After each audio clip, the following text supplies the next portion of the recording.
Dear पिलामाने आज आम आलोचना करबा इग्नो बीएड जनरल अवेयरनेस रो किछि क्वेश्चन एंड आंसर। तेबे प्रथम प्रश्न the SI unit of force is option A joule, option B watt, option C newton, option D pascal. जदि एटी एसआई कथा पचारिबो एसआई माने होची सिस्टम इंटरनेशनल। जदि आंतर्जातिक स्तर रे आमे किछि एकक देखिबा फोर्स रे एकक कोन हबो न्यूटन। जिबा परवर्ती प्रश्न the SI unit of work is SI unit of work is option A watt, option B joule, option C newton, option D अर्ग। जदि SI यूनिट कथा पचारिबा जेमति कहिथिली एकक को बुझाई थाई यूनिट कहले जेमिति कि हमें तेल आनिले बाजार रु कोन कहूछ 1 लिटर सेमति वर्क को जदि हमें हिसाब करबा तबे ताको केउथरे प्रकाश करा जाय जूल रे प्रकाश करा जाय जूल एकक रे प्रकाश करा जाय। जिबा हमर परवर्ती प्रश्न the SI unit of power is option A joule, option B watt, option C volt, option D ampere. तो SI unit of power is सेमते पावर रो एकक कोन हे जिवो राइट आंसर हे जिवो एठी watt. SI unit of power is watt. जिबा next question the SI unit of electric current is option A volt, option B ohm, option C ampere, option D coulomb. The SI unit of electric current जदि हमें देखिबा विद्युत रो एकक कोन हबो right answer एठी कोन हे जिवो the SI unit of electric current is ampere. तो विद्युत को हमर एम्पियर रे प्रकाश करा जाय। परवर्ती प्रश्न the SI unit of pressure is option A bar, option B pascal, option C newton, option D atmosphere. The SI unit of pressure माने कोन चाप। यदि हमें चाप को देखिबा केते प्रेशर पडुची ताको केउ एकक रे प्रकाश करा जाय the SI unit of pressure is pascal. मने रखंतु SI unit of pressure is pascal. Next question the SI unit of temperature is option A Celsius, option B Fahrenheit, option C kelvin, option D joule. The SI unit of temperature तापमात्रा देखिबा तेबे ताहा केउ एकक रे प्रकाश करा जाय थे the SI unit of temperature is Kelvin। मने रखंतु Kelvin। SI unit of temperature is Kelvin। Next question the SI unit of mass is option A gram, option B kilogram, option C pound, option D ton। the SI unit of mass is SI unit mass रो एकक कोन हबो ग्राम ना kilogram ना pound ना ton. तेबे right answer कोन हे जिवो the SI unit of mass is kilogram. मने रखंतु kilogram. Next question the SI unit of length is option A centimetre, option B metre, option C kilometre, option D inch. जदि हमें SI unit बा एकक कथा देखिबा दैर्घ्यर एकक कोन हेबो सेंटीमीटर हबो ना मीटर हबो ना किलोमीटर हबो ना इंच हबो। राइट आंसर हे जिवो मीटर। दैर्घ्यर एकक हेउछि मीटर। जिबा परवर्ती प्रश्न the SI unit of time is option A minute, option B hour, option C second, option D day. जदि हमें समय रो एकक देखिबा द एसआई यूनिट आंतर्जातिक स्तर रे कोन हेबो समय रो एकक द राइट आंसर हे जिवो the SI unit of time is the SI unit of time is second. मने रखंतु सेकंड। मिनिट आवर लागिले मध राइट आंसर हे जिवो second. The SI unit of frequency is option A hertz, option B joule, option C newton, option D watt. The SI unit of frequency is जदि हमें frequency रो अर्थ बुझिबा त आवृत्ति तो SI unit of frequency is कोन हे जिवो राइट आंसर हे जिवो hertz. SI unit of frequency is hertz। Next question the SI unit of electric charge is option A ampere, option B volt, option C coulomb, option D ohm। SI unit of electric charge जेमति कि हमें mobile phone हो इत्यादि सब charge करिथांदे ना तो तार एककटा कोन हबो केउ एकक रे हमें ताको प्रकाश करिथांदे इलेक्ट्रिक चार्ज को राइट आंसर हे जिवो कलम। राइट आंसर कोन हे जिवो इलेक्ट्रिक चार्ज रो SI यूनिट हला कलम। Next question the SI unit of energy is option A watt, option B joule, option C pascal, option D calorie। Energy रो SI यूनिट कोन हे जिवो जदि हमें ऊर्जा कथा देखिबा एनर्जी रो अर्थ कोन ऊर्जा द SI यूनिट ऑफ ऊर्जा by energy is right answer कौन है जूल। तेज एनर्जी को आम जूल एकक प्रकाश करें। Next question the SI unit of voltage is option A volt option B ohm option C ampere option D watt. तेणु केते वोल्टेज अच्छी गोटे बॉल रे आमे देखिथिबा बॉल मानकर सब वोल्टेज थाए तो सेटा को आमे केउ एकक रे प्रकाश करिथांती केते र क्षमता रखिछि से बॉल टी बा केते वोल्टेज रे क्षमता रखिछि। तो राइट आंसर इठी हिजबो वोल्टेज रे यूनिट हे गला कोन volt.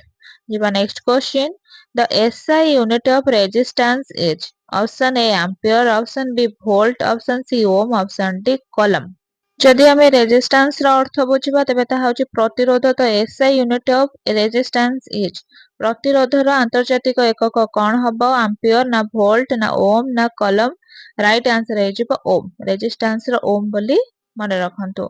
Ji next question the SI unit of density is option A kilogram by M cube option B gram by CM cube option C kilogram by M option D newton by M square. ताले कौन है the SI unit of density. यदि density रो अर्थ बुझिबा तेबे घनतार एकक कौन हम किलोग्राम बाय एम क्यू मन रखो kilogram by M cube. Next question the SI unit of acceleration is option A M by S option B M by S square option C K M by H option D N by M. ताले कौन हम metre by second हम ना metre by second square हम ना kilometre bye hour हम ना newton by metre हम। The SI unit of acceleration is metre by second square मन रखो metre by second square. Next question the SI unit of area is option A m option B metre square option C metre cube option D cm. जदि आम area wise देखा तेज तार आंतर्जातिक एकक कौन हो the SI unit of area is the SI unit of area is कौन हेजिबो metre square metre रो स्क्वायर हेजिबो SI unit of area। Next question जिबा परवर्ती प्रश्न the SI unit of volume volume रो SI unit कौन हेजिबो। राइट आंसर कौन हेजिबो option A M square option B litre option C M cube option D CM रो स्क्वायर माने सेंटीमीटर रो स्क्वायर। तबे वॉल्यूम रो माने कोन आयतन तबे SI unit of volume is m cube metre रो क्यू।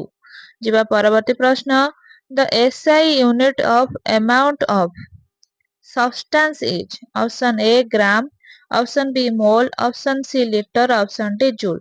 जदि कोनोसी पदार्थ बा वस्तुर सारांश देखिबा तेबे ताकू केउथिरे प्रकाश करा जाय थाए ग्राम रे ना मोल रे ना लीटर रे ना जूल रे। राइट आंसर कौन हेजिबो मोल रे प्रकाश करा जाय थाए। The SI unit of amount of substance is mole. Next question the SI unit of magnetic flux is option A tesla option B weber option C henry option D ohm. जदि आमे गोटे चुंबकीय क्षेत्र मैग्नेटिक फ्लक्स माने कोन चुंबकीय क्षेत्र रो जदि आमे गोटे आंतर्जातिक एकक देखिबा तेबे ताहा कोन हेजिबो राइट आंसर हेजिबो वेबर मैग्नेटिक फ्लक्स रो एसआई यूनिट होची weber. Next question the SI unit of inductance is option A henry option B tesla option C weber option D volt. जदि आमे देखिबा इंडक्टेंस रो अर्थ कोन एहा होची प्रेरकत्व बा जहा आमे कहबा चुंबकीय आवश्यक क्षमता गोटे विद्युत धारार चुंबकीय क्षेत्रटा से सृष्टि करबो। तो प्रतिरोध क्षमताटा को आमे कोन कहबा केउ एकक रे प्रकाश करबा। राइट आंसर हेजिबो हेनरी मन रखंतु इंडक्टेंस को हेनरी रे प्रकाश करा जाय। Next question the SI unit of capacitance is option A ohm option B farad option C henry option D Tesla.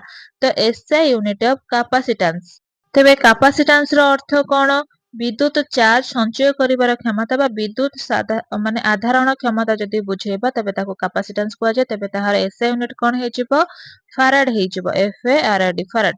Next question the SI unit of speed बेगर एकक कोन हबो किलोमीटर पर आवर ना metre per second ना metre per second रो square option D newton. कोन हेजिबो the SI unit of speed is बेगर एकक कोन हेजिबो राइट आंसर कोन हबो The right answer हेजिबो the SI unit of speed is meter by square बा meter per square। जिबा परवर्ती प्रश्न the highest civilian award in India is यदि आमे देखिबा the highest civilian award in India is option गुडिको कोन option A Padma Shri option B Padma Bhushan option C Bharat Ratna option D Param Vir Chakra. ତେବେ ସର୍ବଶ୍ରେଷ୍ଠ ନାଗରିକ ସମ୍ମାନ କାହାକୁ ମିଳିଥାଏ ବା ସେ ସମ୍ମାନଟିକୁ କେଉଁ ଉପାଧି ଦିଆଯାଇଥାଏ? ରାଇଟ୍ ଆନ୍ସର ହେଇଗଲା ଭାରତ ରତ୍ନ। ଯିବା ପରବର୍ତ୍ତୀ ପ୍ରଶ୍ନ। The Padma award are announced on option A Independence Day, option B Republic Day, option C Gandhi Jayanti, option D Constitution day.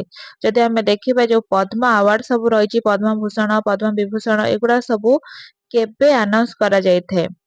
ଆମର ସ୍ୱାଧୀନତା ଦିବସ ନା ସାଧାରଣତନ୍ତ୍ର ଦିବସ? ରାଇଟ୍ ଆନ୍ସର ହେଇଯିବ ସାଧାରଣତନ୍ତ୍ର ଦିବସରେ ହିଁ ଦିଆଯାଇଥାଏ।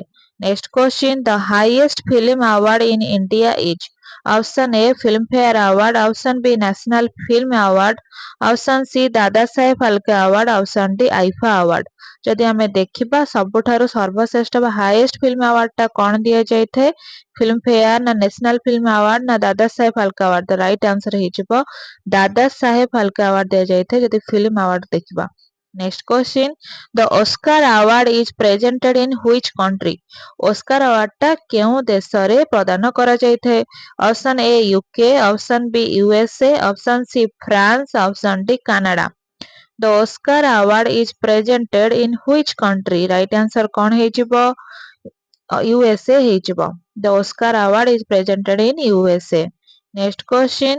The Jnanapith Award is given for excellence in option A science, option B literature, option C sports, option D cinema. ଯଦି ଆମେ ଜ୍ଞାନପୀଠ ଆୱାର୍ଡ ଦେଖିବା ତେବେ ତାହା କେଉଁ କ୍ଷେତ୍ରରେ ବିଶାରଦ ହେଇଥିଲେ ସେଇଟା ମିଳିବ? ବିଜ୍ଞାନ କ୍ଷେତ୍ରରେ ନା ସାହିତ୍ୟ କ୍ଷେତ୍ରରେ ନା କ୍ରୀଡ଼ା କ୍ଷେତ୍ରରେ ନା ସିନେମା କ୍ଷେତ୍ରରେ? ରାଇଟ୍ ଆନ୍ସର ହେଇଗଲା ଲିଟରେଚର। ସାହିତ୍ୟ କ୍ଷେତ୍ରରେ ଯଦି ଆମେ ସେତିକି ସର୍ବଶ୍ରେଷ୍ଠ କୃତିତ୍ୱ ଅର୍ଜନ କରିଥିବା ତେବେ ଆମକୁ ମିଳିବ। Next question. The Booker Prize is related to option A science, option B literature, option C sports, option D peace. ଯଦି ଆମେ ବୁକର ଆୱାର୍ଡ ଦେଖିବା ତେବେ ତାହା କେଉଁ କ୍ଷେତ୍ର ପାଇଁ ମିଳିଥାଏ? ବିଜ୍ଞାନ କ୍ଷେତ୍ରରେ ନା ସାହିତ୍ୟ କ୍ଷେତ୍ରରେ ନା କ୍ରୀଡ଼ା କ୍ଷେତ୍ରରେ ନା ଶାନ୍ତି କ୍ଷେତ୍ରରେ? The Booker prize is related to literature. ଏହା ମଧ୍ୟ ସାହିତ୍ୟ କ୍ଷେତ୍ରରେ ହିଁ ମିଳିଥାଏ the Booker prize. Next question. The Sahitya Akademi award is given by option A ministry of education ଯାହାକୁ MOE ବୋଲି କୁହାଯାଏ, option B Sahitya Akademi, option C NCERT, option D UGC। The Sahitya Akademi award ଦେଖନ୍ତୁ ଯେହେତୁ ଏଠି ସାହିତ୍ୟ ଏକାଡେମୀ ଲାଗିଛି ତ ଆନ୍ସରଟା ବହୁତ ସହଜ ହେଇଯିବ। The Sahitya Akademi award is given by Sahitya Akademi. Sahitya Akademi ଦ୍ୱାରା ହିଁ ସେଟା ପ୍ରଦାନ କରାଯାଇଥାଏ। Next question. The highest sports award in India is option A Arjuna award, option B Rajiv Gandhi Khel Ratna, option C Dronacharya award, option D Dhyan Chand Khel Ratna. ଯଦି ଆମେ ଦେଖିବା ସର୍ବଶ୍ରେଷ୍ଠ କ୍ରୀଡ଼ାରେ କେଉଁ ସମ୍ମାନଟି ମିଳିଥାଏ ତେବେ ତାହା ହେଉଛି କଣ ହେବ? The highest sports award in India is Dhyan Chand Khel Ratna. ମନେ ରଖନ୍ତୁ Dhyan Chand Khel Ratna. Next question. The Arjuna award is given for option A lifetime achievement, option B sports coaching, option C outstanding performance in sports, option D literature. ଯଦି Arjuna award ଦେଖିବା ତେବେ ତାହା କାହା ସମ୍ପର୍କିତ ଅଟେ? କଣ ପାଇଁ ଏଟା ମିଳିଥାଏ? ରାଇଟ୍ ଆନ୍ସର ଏଠି କଣ ହେଇଯିବ? Outstanding performance in sports. ଯଦି କ୍ରୀଡ଼ାରେ ଆମେ ବହୁତ ଭଲ ପ୍ରଦର୍ଶନ କରିବା। Next question. The Dronacharya award is given to option A players, option B coaches, option C umpires, option D commentators. ତେଣୁ ଏଠି କାହାକୁ ମିଳିଥାଏ Dronacharya award is given to? ତେଣୁ ଦ୍ରୋଣାଚାର୍ଯ୍ୟ କଣ ଥିଲେ? ଗୁରୁ ଥିଲେ। ସେ ଶିଷ୍ୟମାନଙ୍କୁ ଭଲ ମାର୍ଗରେ ନେଇ ଯାଉଥିଲେ। ତେଣୁ ଏଠି ଆମେ ଯଦି ବୁଝିବା ଦ୍ରୋଣାଚାର୍ଯ୍ୟ କୋଉମାନଙ୍କୁ ମିଳେ? କୋଚ୍ ମାନଙ୍କୁ ମିଳିଥାଏ ଯୋଉମାନେ ସବୁ ପ୍ରଶିକ୍ଷଣ କରିବା ପାଇଁ ଥାନ୍ତି। ଯିବା ପରବର୍ତ୍ତୀ ପ୍ରଶ୍ନ। The Nobel peace prize is awarded in option A Sweden, option B Norway, option C USA, option D Germany. Nobel prize ଟା ଶାନ୍ତି ପାଇଁ ମିଳିଥାଏ। The Nobel peace prize is awarded in କେଉଁଠାରେ ତାହା ପ୍ରଦାନ କରାଯାଇଥାଏ? ରାଇଟ୍ ଆନ୍ସର ହେଇଗଲା the Nobel peace prize is awarded in Norway.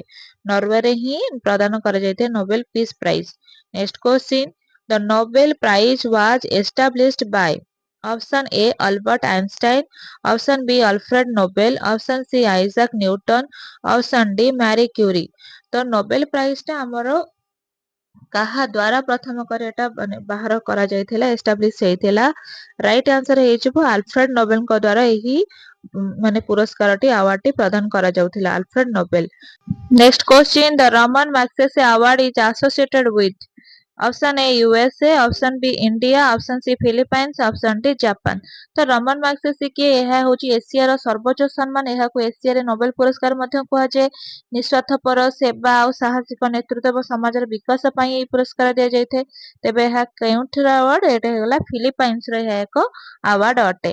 Next question, the Pulitzer prize is given for excellence in. Option A sports, option B journalism, option C cinema, option D science. तेबे ये जो पोल्टिजर award एटा कहा पई दिया जायथे? सांबादिकता, साहित्य एवं संगीत क्षेत्र में मध्य सर्वोच्च सम्मान पई दिया जायथे। तेबे एहा केउ क्षेत्र रे जति हम देखिबा तेबे जर्नलिज्म हे जिबा राइट आंसर। राइट आंसर कोन हे जिबा? Journalism. Next question, the Shanti Swarup Bhatnagar award is given for. Option A literature, option B sports, option C science and technology, option D cinema. जदि शांति स्वरूप भटनागर अवार्ड में देखिबा एहा केउ क्षेत्र पई दिया जायथे? साहित्य क्षेत्र रे ना क्रीड़ा क्षेत्र रे ना साइंस व विज्ञान क्षेत्र रे ना सिनेमा क्षेत्र रे दिया जायथे? राइट आंसर हे गला हमर साइंस एंड टेक्नोलॉजी, विज्ञान एवं वैषयिक क्षेत्र पई दिया जायथे। Next question, the Shanti Swarup the Nobel prize in physics is awarded in. Option A medicine, option B chemistry, option C physics, option D literature. यदि Shanti Swarup the Nobel prize in physics देखिबा is awarded in, तो प्रश्न रे ही उत्तर छुपिकी अछि। तो physics कथा पचारि तो एटा physics रे ही दिया जिवो, भौतिक विज्ञान रे दिया जिवो। जिबा परवर्ती प्रश्न, the Sangeet Natak academy award is related to. Option A sports, option B performing arts, option C journalism, option D science.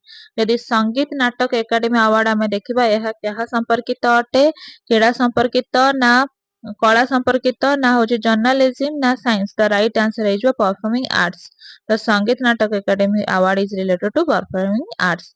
Next question, the Kalidas Samman is given by which state. Option A Maharashtra, option B Madhya Pradesh, option C Rajasthan, option D Gujarat. यदि कालिदास सम्मान देखिबा एहा केउ राज्य रे दिया जायथे? कालिदास सम्मान महाराष्ट्र ना मध्य प्रदेश ना राजस्थान ना गुजरात। राइट आंसर हे गला मध्य प्रदेश रे दिया जायथे कालिदास सम्मान। मन रखंतु Madhya Pradesh. Next question, the highest war time gallantry award in India is. Option A Ashok Chakra, option B Paramvir चक्र, ऑप्शन सी महावीर चक्र, ऑप्शन डी कीर्ति चक्र। तो गैलेंट्री अवार्ड माने कोन? असाधारण साहस वीरता बा पराक्रम पई केउ अवार्ड टी दिया जायथे बा केउ सम्मान टी दिया जायथे? राइट आंसर हे गला परमवीर चक्र अवार्ड दिया जायथे हाईएस्ट गैलेंट्री पई। जिबा परवर्ती प्रश्न, the Ashok Chakra is awarded for. Option A war time bravery, option B peace time bravery, option C sports, option D literature. यदि अशोक चक्र अवार्ड आमे देखिबा एहा केउथि पई दिया जायथे? क्रीड़ा पई ना साहित्य पई ना साहसिकता पई ना शांतिर सह साहसिकता पई। तो peace time bravery. Right answer हे गला peace time bravery. Next question, the Indira Gandhi Prize for Peace is related to। Option A sports, option B science, option C peace and development, option D cinema। तो Indira Gandhi prize for peace is related to कौन है? क्रीड़ा क्षेत्र रे ना विज्ञान क्षेत्र रे ना शांति ना सिनेमा। राइट आंसर हे गला इंदिरा गांधी प्राइज टा दिया जायथे पीस एंड डेवलपमेंट, शांति एवं विकास पई। परवर्ती प्रश्न, the Goldman environmental prize is related to. Option A literature, option B environment, option C sports, option D cinema. जदि में गोल्ड मैन एनवायरमेंटल प्राइज देखिबा तेबे ताहा साहित्य क्षेत्र रे दिया जायथे ना परिवेश पई दिया जायथे ना स्पोर्ट्स क्रीड़ा क्षेत्र रे ना सिनेमा क्षेत्र रे। जेतुटी एनवायरमेंटल लागि जे तो एटा इजी हे जबा पई जानिबा पई एनवायरमेंट। जिबा परवर्ती प्रश्न, the UNESCO peace prize is given for. Option A cinema, option B sports, option C peace and education, option D business. जदि हमें देखिबा द यूनेस्को शांति प्राइज एहा केउ क्षेत्र रे दिया जायଥାଏ? सिनेमा ना क्रीड़ा ना शांति एवं विकास ना बिजनेस व्यापार। तेणु राइट आंसर हे गला पीस एंड एजुकेशन, शांति एवं शिक्षा पई दिया जायଥାଏ। परवर्ती प्रश्न, the Nobel prize in economics is officially called. Option A Alfred Nobel prize in economics, option B Sveriges Riksbank prize in economic science, option C economic peace prize, option D global economy award. तो Nobel prize in economics is officially called Sveriges Riksbank prize in economic science. Next question, Grammy Awards are related to option A cinema, option B music, option C sports, option D literature. तो ग्रामी पुरस्कार केउं क्षेत्र रे दिया जाइए? Cinema क्षेत्र रे ना संगीत क्षेत्र रे ना क्रीड़ा क्षेत्र रे ना साहित्य क्षेत्र रे ग्रामी अवार्ड्स आर रिलेटेड टू यदि आम देखा ये संगीत जगत रे दिया जाइए सर्वश्रेष्ठ पुरस्कार तो म्यूजिक है Grammy award for music. Next question, the Jnanpith award is given for option A sports, option B literature, option C cinema, option D science. यदि ज्ञानपीठ पुरस्कार देखा यह केउं क्षेत्र रे दिया जाइए? क्रीड़ा क्षेत्र रे ना साहित्य क्षेत्र रे ना सिनेमा क्षेत्र रे ना विज्ञान क्षेत्र रे? The Jnanpith award is given for literature, साहित्य क्षेत्र रे ही ज्ञानपीठ पुरस्कार मिलता है।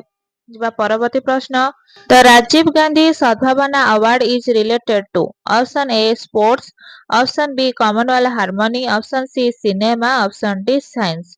तेणु स्पोर्ट्स है कौन? क्रीड़ा क्षेत्र में। कॉमनवेल्थ हार्मोनी माने कौन? विभिन्न सांप्रदाय मध्य पारस्परिक शांति और भाईचारा और सहयोग रक्षा करने ना। ऑप्शन सी है सिनेमा क्षेत्र में ना साइंस। तो राइट आंसर ये गला कॉमनवेल्थ हार्मोनी जो सांप्रदायिक क्षेत्र में शांति और स्थिरता रक्षा कर। Next question, the Bharat Ratna can be awarded in the field of option A sports only, option B arts only, option C science only, option D any field of human Endeavour.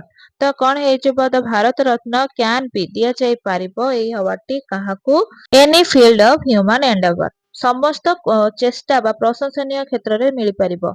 The first Bharat Ratna was awarded in option A 1947, option B 1950, option C 1954, option D 1962। The first Bharat Ratna प्रथम करी भारत रत्न सम्मानटी केउ मसीहारे प्रदान करा जायथिला?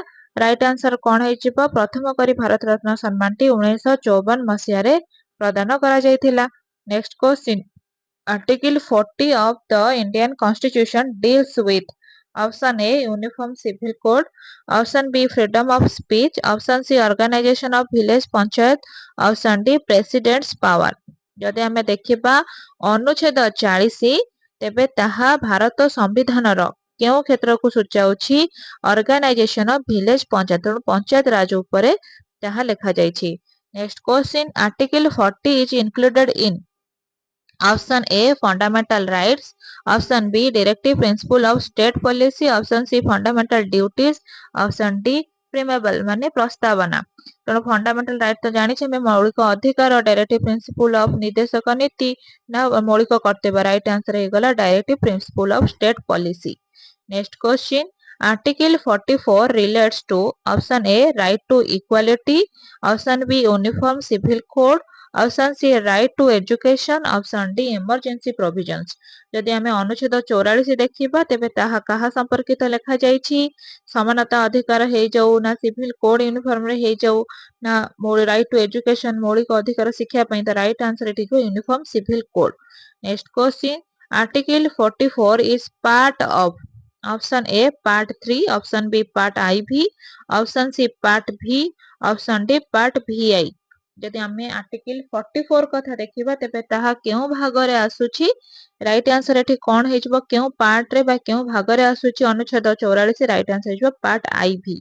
तेणु part IV रे आसीजबो article 44। Next question, article 19 provides option A right to equality, option B cultural rights, option C 6 fundamental freedoms, option D right to property. जदि आमे अनुच्छेद 19 कथा देखिबा तेबे ताहा काहा संपर्कित अटे? हमर समानता ना सांस्कृतिक ना मौलिक अधिकार। राइट आंसर हे जबो 6 फंडामेंटल फ्रीडम्स, हमको जहां स्वाधीनता अधिकार मिलिछि। जिबा परवर्ती प्रश्न, which of the following is included under article 19? Option A right to constitutional remedies, option B freedom of speech and expression, option C right to religion, option D right to education। which of the following is included under article 19? तो article 19 रे होची freedom of speech and expression, तेणु कहि परिबा आमे। Next question, article 19 is available to option A citizen only, option B foreigners, option C corporations, option D president only। जदि जो कहिबार expression अधिकार काहाकू दिया जायछि कोन केवल भारतीय लोकंक पई ना फॉरेनर मानक पई ना राष्ट्रपति पई राइट आंसर हेजिबो सिटीजन्स होछि केवल जेउ देशर नागरिक सेही देशर नागरिक ही कहि परिबे वा मत पोषण करि परिबे। Next question article 72 deals with option A governor's power of pardon option B president's power of grant pardon option C supreme court powers option D emergency. यदि आर्टिकल 72 देखिबा तेबे ताहा काहा संपर्कित अटे राइट आंसर हेजिबो president's power to grant pardon तेणु एटे राष्ट्रपतिଙ୍କର पावर उपरे कुहा जायछि 72 रे।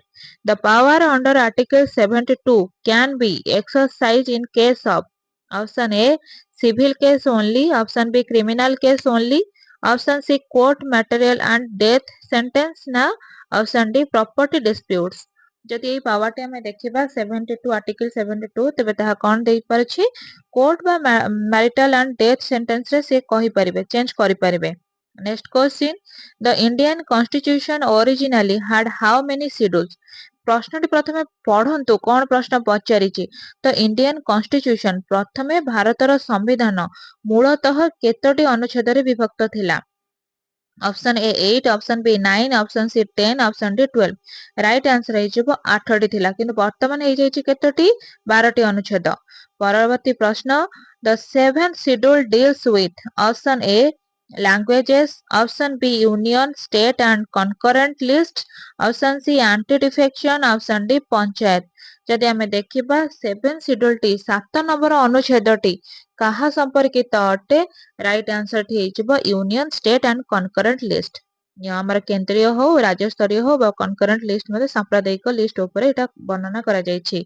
Next question the 8th schedule relates to option A official languages option B power of president option C salaries of जजेस ऑप्शन डी ट्राइबल एरियाज। तेणु जदि आमे देखिबा अष्टम अनुच्छेद तेबे एहा काहा संपर्कित अटे हमर कोन हे जेबो ऑफिशियल लैंग्वेज भाषा भित्तिक अटे 8th schedule relates to official languages. Next question the 10th schedule deals with option A emergency option B anti defection law option C languages option D panchayat. यदि आमे 10 माने दशम अनुच्छेद देखिबा तेबे ताहा क्या संपर्कित अटे आपत्तिकालीन ना एंटी डिफेंस लॉ ना भाषा भित्तिक हबो ना पंचायत भित्तिक तो राइट आंसर हेजिबो एंटी डिफेक्शन लॉ मन रखंतु 10th हैला anti defection law. Next question the 11th schedule is related to option A municipalities option B panchayat option C tribal areas option D salaries. यदि हमें देखिबा 11तम शेड्यूल बा अनुच्छेद देखिबा तेबे ताहा काहा संपर्कित अटे राइट आंसर एठी कोन हेजिबो the 11th schedule is related to panchayat. तेबे 11 और 12 को पीएम बोली मन रखि दियंतु तो 11th शेड्यूल हैला कोन पंचायत राज। The 12th schedule is related to option A panchayat, option B municipalities, option C anti defection और option D language। तेणु एठी anti defection ର ମାନେଟା ଆମର ପଡୁଛି ଦଳ ଅଦଳ ବଦଳ କରିବା ପାଇଁ ଯୋଉ ବିରୋଧ କାନୁନଟା ରହିଛି ତାକୁ anti defection କୁହାଯାଏ କିନ୍ତୁ ଏଠି ପଚାରିଛି କଣ ଅନୁଚ୍ଛେଦ 12 କାହା ସଂପର୍କିତ ଅଟେ ତାହେଲେ ତାହାର ସଠିକ ଉତ୍ତର ହେଇଯିବ municipalities। next question at present the constitution has option A 10th schedules option B 11 schedules option C 12 schedules option D 14 schedules. यदि देखिबा वर्तमान परिस्थिति रे भारतर संविधान रे केतोटी शेड्यूल बा अनुच्छेद अनुसूची रहिछि केतोटी आर्टिकल हैला अनुच्छेद शेड्यूल हैला अनुसूची तेणु 12 टी अनुसूची रहिछि। Next question the G20 is a group of option A 10 countries option B 15 countries option C 20 major economies option D 25 countries। जदि हम देखिबा G20 एक ग्रुप अटे जहा दरे कोन रहिछि 10 टी देश ना 15 टी द राइट आंसर हेजिबो 20 मेजर इकोनॉमीज 20 टी मुख्य इकोनॉमीज रहिछंती। Next question India hosted the G20 summit in 2023 at option A Mumbai option B New Delhi option C Jaipur option D Hyderabad. यदि किए एहार अभिमुख्य नै कि ग्रहण करिथिले G20 रो 2023 मसिया केउठरे होइथिला न्यू दिल्ली रे हेइथिला न्यू दिल्ली थारे एहा होस्टेड करा जाइथिला। Next question the G20 was established in option A 1995 option B 1999 option C 2005, option D 2008। जदि G20 आमे देखिबा तेबे ताहा केबे केउ मसीहारे प्रतिष्ठित होइथिला? G20 was established in 1999, 1999 मसीहारे प्रतिष्ठा होइथिला। मन रखंतु महावाक्य G20। Next question. BRICS stands for option A Brazil, Russia, India, China, South Africa. Now option B Britain, Russia, India, China, Spain. Now option C Brazil, Romania, India, Canada, South Africa. Now option D none. ଯଦି ଆମେ ଦେଖିବା BRICS ଏହା ଏଥିରେ କେତୋଟି ଦେଶ ରହିଛି ଏବଂ କଣ କଣ ରହିଛି? ରାଇଟ ଆନ୍ସର ଏଠି ହେଇଯିବ Brazil, Russia, India, China, South Africa. ମନେ ରଖନ୍ତୁ ବ୍ରାଜିଲ, ରୁଷିଆ ବୋଲି। Next question. South Africa joined BRICS in option A 2005, option B 2008, option C 2010, option D 2012। हमर आगुरु ब्रिक केवल थिला बीआरआईसी किंतु एस सेत्र ऐड हेई नथिला। तो साउथ अफ्रीका परे ऐड हेइथिला, सेटा केते मसिया रे ऐड हेइथिला? राइट आंसर हेइजिबो 2010, 2010 रे ऐड हेइथिला हमर साउथ अफ्रीका। तापरे हेइथिला BRICS. Next question. The new development bank NDB, the new development bank is associated with option A G7, option B BRICS, option C IMF, option D ASEAN। तो हम देखिबा NDB टा कहा related अटे, कहा को से एसोसिएटेड करूछि? राइट आंसर हेजिबो ब्रिक्स। ए जो पांचट रहले Brazil, Russia, India, China and South Africa. Next question. GST stands for, GST रो फुल फॉर्म पचारिछि, जीएसटी रो फुल फॉर्म कोन हबो? Option A general sales tax, ना option B goods and service tax, ना option C goods and services tax, ना option D government service tax. तेणु एठी टिके भी मिस्टेक हेले भूल हे जिवो, तेणु क्लियरली मने रखंतु goods and services tax, goods and services tax. Next question. GST was implemented in India on option A 1 January 2016, option B 1 July 2017, option C 15 August 2017, option D 26 January 2018। ଯଦି ଆମେ ଦେଖିବା ଆମର ଏଇଟା ଲାଗିଲା GST ସବୁ ଲାଗିଲା ଭାରତରେ କେବେ ଲାଗିଥିଲା? ରାଇଟ ଆନ୍ସର ହେଇଯିବ 2017 ମସିହା ଜୁଲାଇ 1 ତାରିଖରେ। Next question. GST is introduced through which constitutional amendment? GST जो लागू करा जिवो ताहा केउ संवैधानिक संशोधन रे ऐड करा जायथिला? 100तम, ना ऑप्शन बी 101तम, ना ऑप्शन सी 102तम, ना ऑप्शन डी 103तम। केते तम संशोधन रे जायकि जीएसटी ऐड हेइथिला हमर भारतीय संविधान रे? राइट आंसर हेजिबो 101तम संवैधानिक संशोधन। Next question. The GST council is headed by option A prime minister, option B finance minister, option C president, option D RBI governor. यदि जीएसटी काउंसिल देखिबा ताहा कहा द्वारा परिचालित हुए? प्रधानमंत्री, ना हमर रहिले अर्थ मंत्री, ना राष्ट्रपति, ना आरबीआई गवर्नर? राइट आंसर हेजिबा फाइनेंस मिनिस्टर, अर्थ मंत्री द्वारा एटा हेडेड हेइथाय। Next question. The minimum age to become a member of Legislative Assembly is option A 21 years, option B 25 years, option C 30 years, option D 35 years। तो Legislative Assembly कहिले विधान सभा। जदि गोटे मिनिमम एज केते हेइथिबा दरकार गोटे मेंबर तमे सदस्य हेइ परिबा? राइट आंसर हेइजिबा 25 वर्ष हेइथिबा। मिनिमम गोटे एज 25 वर्ष हेले ही तमे विधान सभा गोटे सदस्य हेइ परिबो। Next question. The Legislative Assembly is the upper house of state, lower house of state, ना parliament, ना judiciary? तो Legislative Assembly माने विधान सभाटा कौन कहिछि? उच्च स्तरीय हाउस अटे बा गृह अटे, ना तळ गृह अटे, ना पार्लियामेंट संसद? तो राइट आंसर हेइजिबो लोअर हाउस ऑफ स्टेट, राज्यर तळ गृह अटे, निम्न गृह बोली कहा जाए। Next question. The maximum strength of a legislative assembly can be, गोटे स्ट्रेंथ रही थाए गोटे हमर विधान सभा रे देखिबा केते जण सदस्य को नै विधान सभा होइथे। तो मैक्सिमम पचारछि केते हेइ परिबो? 400, ना 450, ना 500, ना 550? राइट आंसर हेइजो गोटे मैक्सिमम से 500 जण सदस्य हेइ परिबे। Next question. Legislative council is the option A lower house, option B upper house of state legislature, option C parliament, option D executive body. तो लेजिस्लेटिव काउंसिल इज द कौन अटे? Lower house अटे, ना upper house of state legislature अटे, ना parliament संसद अटे? तो कौन हेजिबो? तेबे विधान परिषद उच्च सदन अटे। Next question. The minimum age to become a member of Legislative Council is option A 25 years, option B 30 years, option C 35 years, option D 40 years.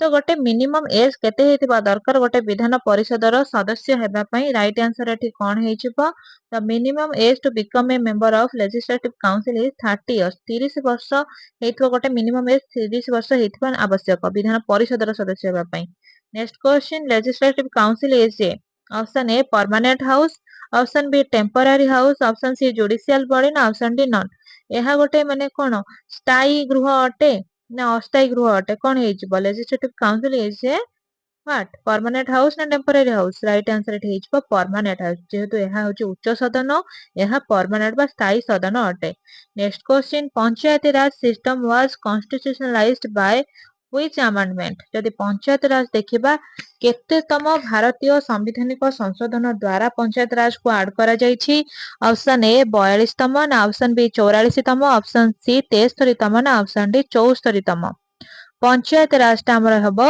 73 तम संवैधानिक संशोधन अनुसार आड करा जायछि next question the 74th amendment act relates to option A panchayat raj option B municipalities option C parliament option D judiciary जदि आमे देखिबा 74 तम 73 हमर गला पंचायत राज 74 तम कोन हेजिबो मने रखंतु 73 74 बहुत पाखा पाखी 73 रे जदि हमर पंचायत राज होची 74 रे हमर म्युनिसिपालिटीज रो अमेंडमेंट हेतिला next question panchayat raj is mentioned under which article option A article 40 option B article 44 option C article 19 option D article 72 panchayat raj जदि देखिबा तेबे ताहा केउ अनुच्छेद रे लेखा जायछि पंचायत राज विषय रे तेबे एहार सठिक उत्तर कोन हेजिबो panchayat raj is mentioned under article 40 अनुच्छेद 40 रे पंचायत राज विषय रे लेखा जायछि next question the panchayati raj system has how many tiers केतेटा टायर्स अछि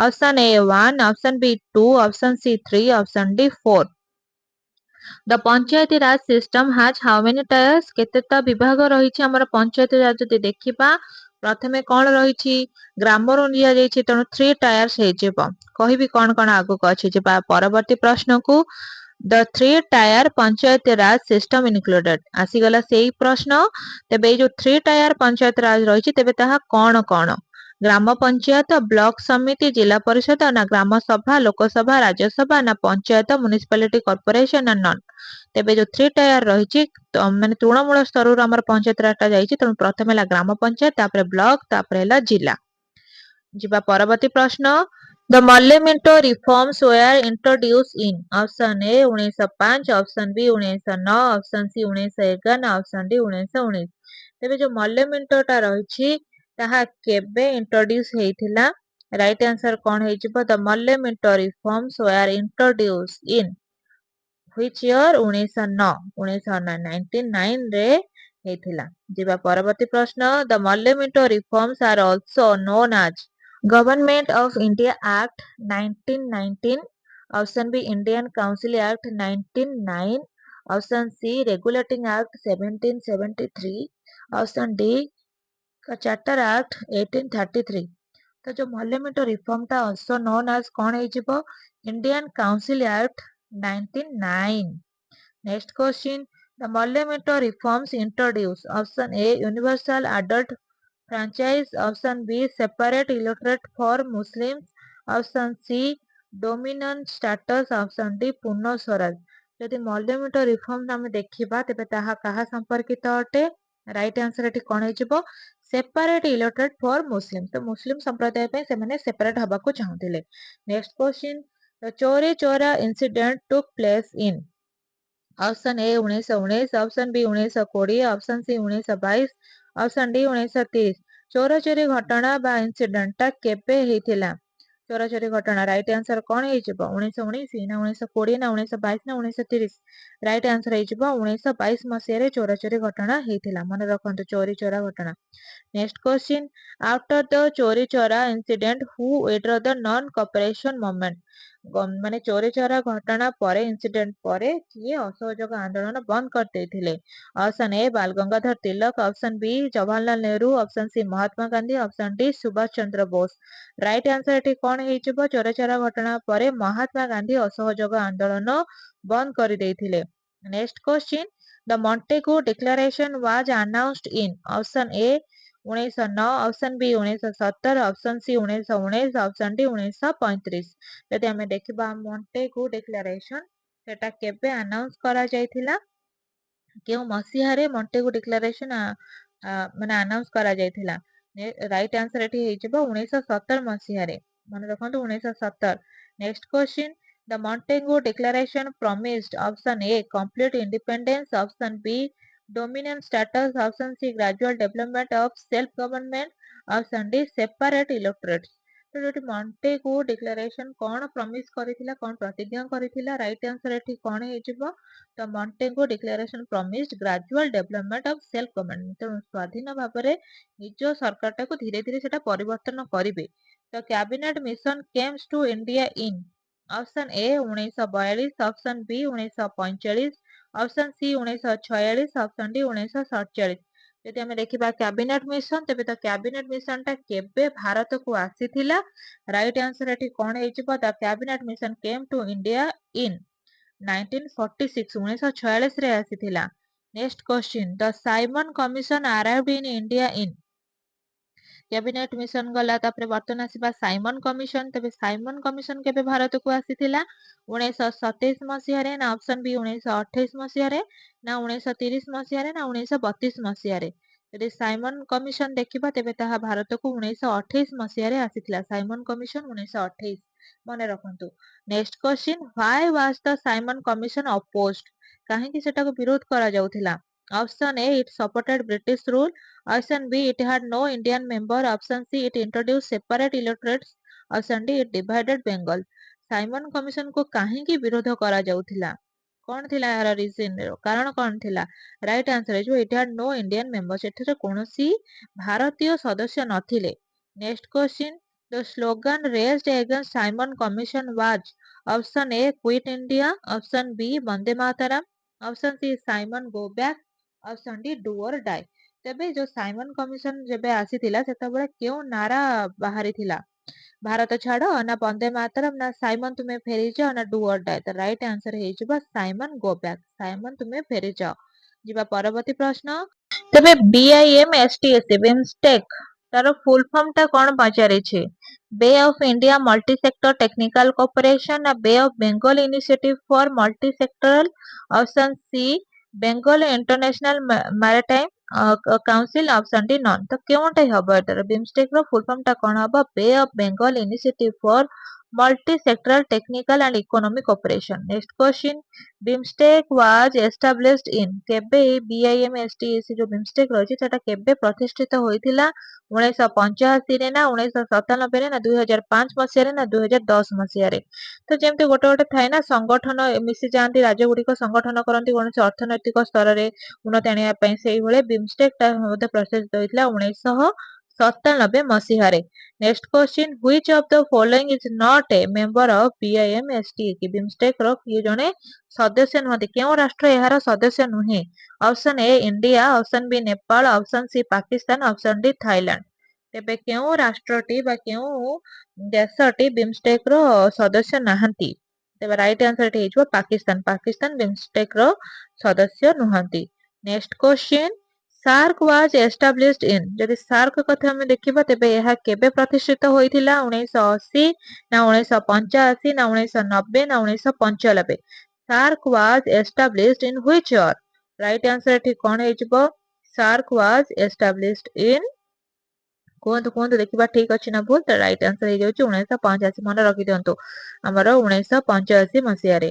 next question, the headquarter of SAARC is in? ଯଦି ଆମେ ହେଡକ୍ୱାର୍ଟର ଦେଖିବା ସାର୍କ ର କୋଉଠି ରହିଛି? Option A New Delhi, option B Colombo, option C Kathmandu, option D Dhaka. ଯଦି ହେଡକ୍ୱାର୍ଟର ଦେଖିବା ସାର୍କ ର ତେବେ ତାହା କେଉଁଠାରେ ଅବସ୍ଥିତ? ମନେ ପକାନ୍ତୁ କାଠମାଣ୍ଡୁ ବୋଲି କିଛି ଗୋଟେ ଶୁଣିଲା ଭଳିଆ ମନେ ପଡୁଛି, ତେଣୁ ପରୀକ୍ଷାରେ ଆମେ ଯଦି ଶୁଣିଥିବା ବି ମନେ ପଡିଯିବ। ତ ରାଇଟ୍ ଆନ୍ସର ହେଇଯିବ କାଠମାଣ୍ଡୁ, ସାର୍କ ର headquarter. Next question, which country is not a member of SAARC? ତେଣୁ କେଉଁ ଦେଶଟି ସାର୍କ ର ଗୋଟେ ମେମ୍ବର ନୁହନ୍ତି? Option A India, option B China, option C Nepal, option D Sri Lanka. ତ କୋଉଟା ରାଇଟ୍ ଆନ୍ସର ହେଇଯିବ? Which country is not a member of SAARC? Right answer ଏଠି କଣ ହେଇଯିବ? କେଉଁ ଦେଶ ନୁହେଁ? ଚାଇନା ସାର୍କ ର ଗୋଟେ ମେମ୍ବର ନୁହେଁ। ସାର୍କ ର ମେମ୍ବର କିଏ ନୁହେଁ? ଚାଇନା। ନେକ୍ସଟ କ୍ୱେଶ୍ଚିନ୍, ତେବେ ସାର୍କ ତ ପଢୁଥିଲେ, ତେବେ ତାହାର ଫୁଲ ଫର୍ମ କଣ? SAARC stands for what?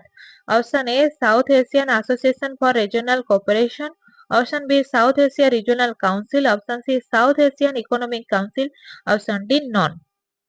ତେବେ ଏଠି ଆମେ ମନେ ରଖିବା ସାର୍କ ଷ୍ଟାଣ୍ଡସ ଫର କଣ? ରାଇଟ୍ ଆନ୍ସର ହେଇଯିବ south Asian association for regional cooperation. ତେବେ ପିଲାମାନେ ଆମର ଯୋଉ 12ଟି ଅନୁଚ୍ଛେଦ ରହିଛି ତାକୁ ଆମେ ସର୍ଟ ରେ କେମିତି ମନେ ରଖିପାରିବା ଯେମିତି ପରୀକ୍ଷାରେ ମନେ ରହିଯିବ? ତେଣୁ ଗୋଟେ ଟ୍ରିକ୍ ରହିଛି ଟିୟର୍ସ ଅଫ ଓଲ୍ଡ ପିଏମ୍। ତେଣୁ ମନେ ରଖିଦିଅନ୍ତୁ ଟିୟର୍ସ ଅଫ ଓଲ୍ଡ ପିଏମ୍ ମନେ ରଖିଦେଲେ ତାର ପ୍ରତି ଟି ରେ କଣ ହବ, ଇ ରେ କଣ ହବ, ଏ ରେ କଣ ହବ ମନେ ରଖିଦେଲେ ଆମ ପରୀକ୍ଷାରେ ମନେ ରଖିବା ପାଇଁ ବହୁତ ସହଜ। ପିଏମ୍ ତ ମନେ ରହିଯିବ ପଞ୍ଚାୟତ ରାଜ, ଆଉ ଗୋଟେ ହେଲା ମ୍ୟୁନିସିପାଲିଟିଜ, ପିଏମ୍ ଲାଷ୍ଟ କୁ ଆସିଯାଉଛି। ତେଣୁ ସେଇଭଳିଆ ମନେ ରଖିଦିଅନ୍ତୁ ଟିୟର୍ସ ଅଫ ପିଏମ୍। ଯଦି ଭିଡିଓ ଭଲ ଲାଗୁଥାଏ ନିହାତି ଭାବରେ ଚ୍ୟାନେଲଟିକୁ ସବସ୍କ୍ରାଇବ କରିନିଅନ୍ତୁ ପ୍ରଥମ କରି ଆସିଥିଲେ।